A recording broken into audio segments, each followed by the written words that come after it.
అందరికీ నమస్కారం. నేను మీ వెంకట్ని. 16 సోమవారాల వ్రతంలో భాగంగా 5వ కథను విందాం.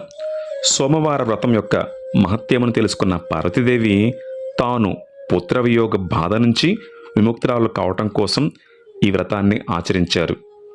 ఒక రోజున పార్వతీదేవి పుత్రుడైన కుమారస్వామి చిన్నతనంలో తల్లితో తగాదపడి కైలాసాన్ని వదిలిపెట్టి వెళ్ళిపోయారు. చాలా కాలం గడిచిన కుమారస్వామి తిరిగి రాలేదు.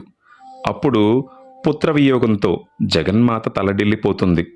అప్పుడు ఆమె సోమవార వ్రతం చేసి పుత్రుణ్ణి చూడాలి అన్న కోరికతో భక్తితో ఆ వ్రతాన్ని మొదలుపెట్టింది.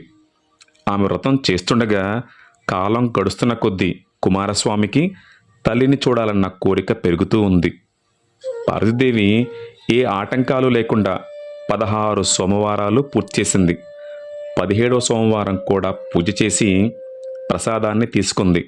వెంటనే కుమారస్వామి తనందు తానుగా కైలాసంలో ఉన్న పార్వతీదేవి దగ్గరకు వచ్చారు. తల్లి పాదాలకు నమస్కరించారు.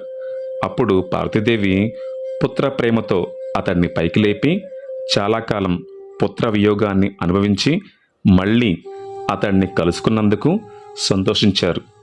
కుమారునితో, కుమార, నా మీద కోపంతో కైలాసం వదిలిపెట్టి వెళ్ళటం న్యాయమేనా? నిన్ను మళ్ళీ ఎప్పుడు చూస్తానో అని నేను ఎంతగా తలడిల్లిపోయానో తెలుసా? నువ్వు తిరిగి వచ్చావు, నాకు చాలా ఆనందంగా ఉన్నన్నారు. అప్పుడు కుమారస్వామి తల్లితో, అమ్మ, నేను చేసిన తప్పును మన్నించు అని ప్రార్థించారు. సోమవార వ్రత విధానాన్ని తల్లిదండ్రుల ద్వారా తెలుసుకున్నారు. తరువాత ఈ సోమవార వ్రత ఆచారాన్ని చేస్తూ వచ్చారు. 5వ కథ పరిసమాప్తం.